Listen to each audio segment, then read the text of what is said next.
হ্যাঁ বলুন। আপনাদের কারেন্টের বিল এসছে। আপনাদের মিটারটা না মনে হয় একটু খারাপ আছে, একটু চেঞ্জ করে নেবেন, বুঝলেন?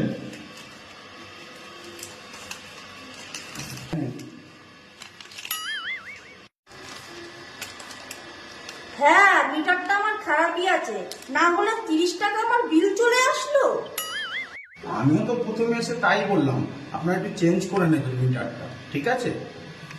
না মিটার খারাপ নেই, 30 টাকাটাও বেশি এসছে। আমরা লাইট জ্বলাই শুধু মোমবাতি খোঁজার জন্য।